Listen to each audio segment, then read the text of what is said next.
Hi, this is David Shepard with my contest entry, Big River Hustle. This is a solo deck building game with a poker theme. So I'll go ahead and give you a basic overview. First thing is these poker cards, which look like standard poker cards from any given deck. And what you see here is the rank, the suit, the buying power, as well as the cost. Now I am working on the graphic design on this a little bit more to make this more clear, but in general, if this card is played from your hand, it'll be worth 2 coins, whereas in order to buy it, it's 3 coins to purchase the card. Majority of the cards are like this.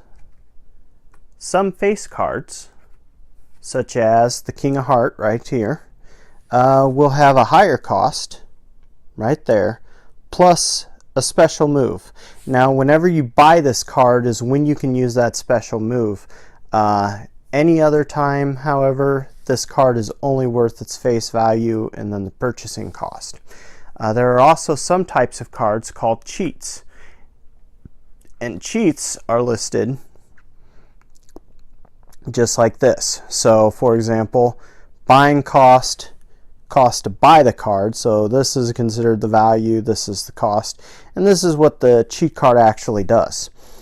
Now the game focuses on 2 phases. The first phase is where you're actually building your deck, so you're going to be using your deck right here in order to purchase better cards for building up a poker hand for the second phase, which is the showdown phase. If we take a look at this fella right here, this is one of your poker opponents. So right up top you have the name, then their poker hand, and any special rules which may apply. Now this guy has no special rules, but some may instantly disqualify you if you have cheats or anything like that. Redraws is how many times you can call for new cards during the showdown. Buy-ins is how many times you can buy new cards. This is the cost or the beginning pot. This is no longer valid. This is the multiplier, which is based on how much you win in the pot, how much you actually get to take home, as well as the ranking. This fellow right here is a 1-star ranking. And then we take a look at his hand, and in order to beat him during the poker showdown, looks like all we need is a high card. And the high card, we gotta have a card higher than 9 in our final hand. So I'll start out by also saying that 2 cards give you a reference on what the special abilities do, as well as the poker hand rankings and such as that. Now you're going to start with a deck of 25 cards, and the way you can tell that it's a starter deck is, well, it says right there on the bottom, starter deck right there. So this is in general what your starting deck is going to look like. It's 2 through 6 on all 4 suits, as well as 5 cheat cards. And the cheat cards are just basically more powerful money. So we'll start with the first phase, where basically you're going to draw a hand of 5 cards, and then if you have any cheat cards in your hand, you must play those first. In this case, all it really is some money.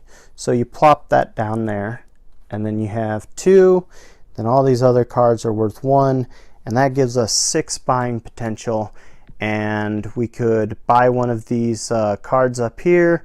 We're going to go ahead and buy this buy 2 card. Now, because I bought from that market, throw it right there, and then these cards get discarded. I'm going to go ahead, take another hand of 5. 1, 2, 3, 4, 5. And once again, we have a cheat card that leads out. And then we have 6 money to spend again. So we're going to go ahead and buy a card, which is this 7 right here.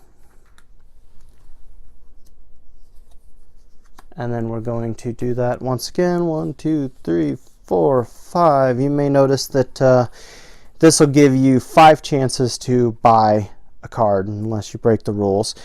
We have 5 money. Doesn't really get us too much. We can turn around and afford this 7 if we spend those 3, and then whatever we do not spend, so in this case, $2 was not spent, whatever we don't spend actually goes into the pot, and the pot always starts with this amount right here. So it starts with 15, and we spent 3 out of the 5, so we add $2 more to the pot, and that's what we're actually working towards. And then we grab 1, 2, 3, 4, 5, another hand, and we have 2 cheats right here. I forgot to fill this market real quick. Okay, so we have 7, which we can spend. Now, let's say I don't want any of these cards. I can turn around and discard one of the cards, and then I can clear the market just like that. And then that gives me a little bit better options. And now instead of having 7 to spend, I have 6 to spend. So I will just go ahead and buy this 7 right here. And then with 3 left over, I'll throw another 3 into this pot. And then the last hand of cards is going to give me 6 that I can spend. I did buy a card from there, so I refill the market. And everything there seems just a little bit too expensive, but I'm going to spend 4 on this 8 right here. These 2 are left over, so we once again pitch it into this pot. So that concludes the deck building phase, and now we move on to, well, the showdown phase. Now the showdown phase is we're going to take this deck of cards that we built with all the starters, and then we're going to take a look at how many redraws, how many things we're looking for like that out of this competitor. And it looks like I have 2 redraws and 1 buy-in. And all I'm really looking for is something that can actually beat a 9. Now I will say, because of the way your decks are built at the beginning of the game, your first couple rounds are going to be pretty smooth sailing unless you have some pretty bad luck. So with that said, I get my hand of 5 cards off the top. Now, I got caught cheating by a significant amount. These 3 cards do me nothing in the actual hand. So right now I have a pair. If I want, I can discard these 3 and then replace them as part of the redraw option. Now I'm looking at a 2, 3, 4, 6, and another 3. I can go for a straight, so I will pitch that one. And then sure enough, I have a straight. But let's say I didn't. I could turn around, and whenever we got the buy-ins, you take a look at the value that's up there, cost of 15. I can turn around and buy another chance to draw more cards. But right now, this is my hand. This is a pretty good hand that definitely beats a 9. So this is basically a straight, but it's not a straight flush because it's of different sets. Now, I won. The cards that I used in my final hand are actually trashed and removed from the game. So those go way over there. These were the ones that I discarded. And then I take a look at what the pot currently is, and the pot is at 22. Now, I win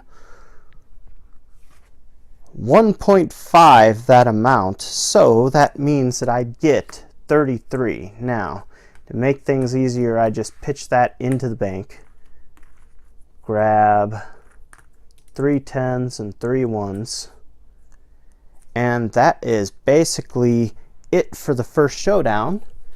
I take whatever's in the market and I reshuffle each of these markets.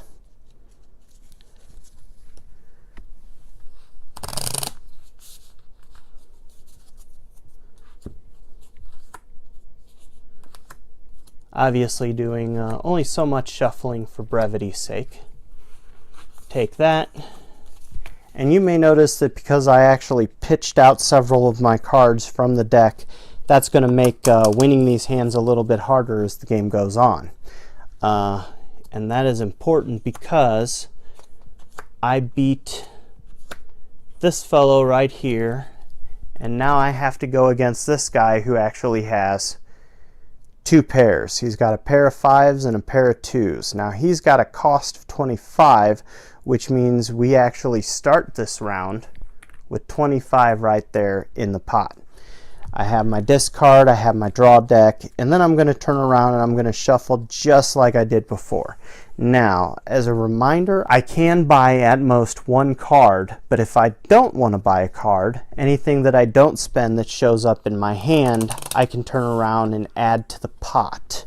Buy-ins are different because you actually have to pitch your own money from your own winnings in order to try to get another draw. So, taking a look at that, and we have these cards right here. We have a buy 2 and a buy, which gives us, as a grand total hand, we have 8 money to spend. And it looks like there's a cheat right here that's really valuable for us called call out. Now this, if this cheat is called into your hand during the time that you're actually playing the showdown phase, you're able to cover one of their cards as a fake card. It can help break their hand just so that your crappy hand can continue. Now, he also has the special rule of at your final hand you must have at least one cheat in your hand in order to win, because if you don't meet that condition, well then you're basically unable to face them down and win. So you need to have at least a cheat in your final hand. So we got cards again, and we have 8 to spend. With 8 to spend, we're just going to go ahead and we'll buy, we will buy this 10 right here for 6, and this has a special ability of sleeve. Now sleeve means you take one of the cards from your hand and you stack your deck towards it. So let's say I want to go ahead and I'll go ahead and set this 8 aside, hoping that that's going to be helpful in the final hand that I use against the guy. And then I turn around and get another 5 cards. Now, I'm only going to show you a limited amount of this game, not the full game. Now, we got 2 pairs right here, and just conveniently, this would beat them, but we're not facing them yet. So as it stands right now, we just got $5 to spend. And this card right here cost 4, so we spend that, and then this remaining 1 comes over here into the pot. Go ahead and draw another 5, and then we're looking at having 8 once again. Sorry, I did not fill that slot, but that is actually a pretty good card right there. We want to go ahead buy that 9 for 5, and then that means 3 goes into that pot. And then we have this final hand, which has 3 of a kind as well as a cheat. So we're looking at $7 that we can spend right here. Definitely not enough to be able to afford that ace right there, but we can turn around and spend 3 up here to buy this cheat, and then the 4 remaining we'll throw in this pot. Now, once again, we go to where we take our deck. The sleeved card is over here. So that's going to be the first card that we actually draw. Then we shuffle the deck.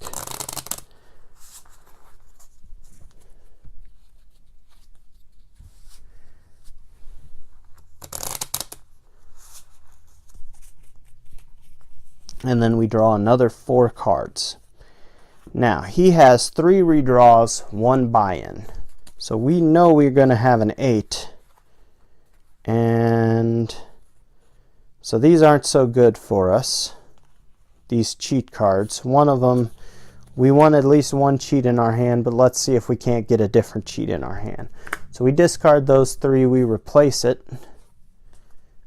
And these are not the cheats you're looking for. So, once again, dip those away and replace it. So that was, we have another draw. We're working on a small straight, but we know we need at least one we need at least one cheat in hand. So we're just going to go ahead and discard those 2.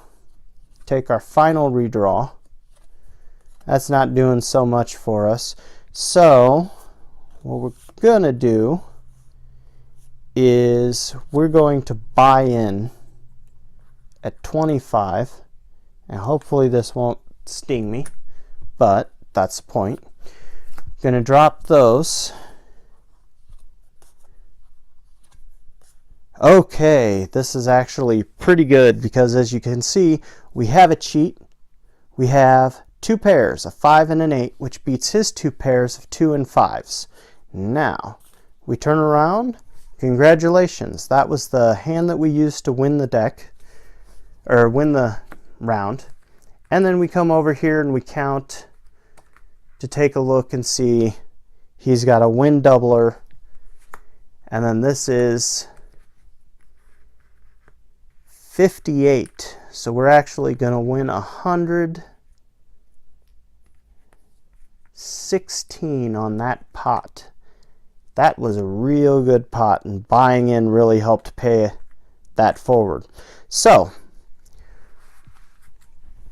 that is 4 opponents that you go against, and right now you may be saying, well, this seems like this is a little bit easy. Well, keep in mind, every opponent that you face, you're going to be trashing some cards from your deck. These may be cheats, these may be something else more valuable, like better hand cards or things like that.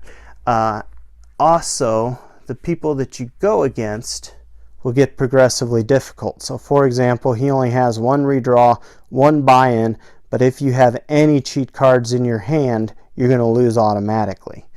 Likewise, she has 3 of a kind, which is tough enough to beat, and with no special rules.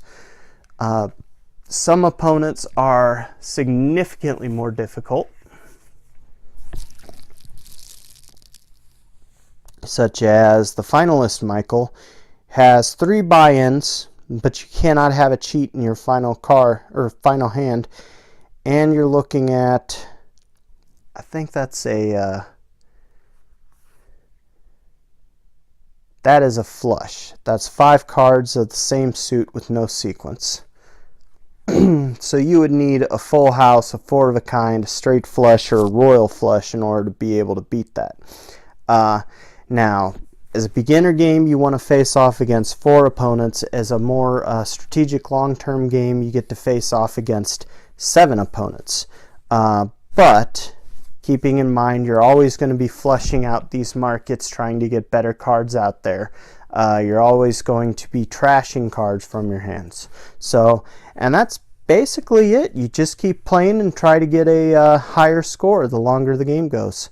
So, thank you for watching my video.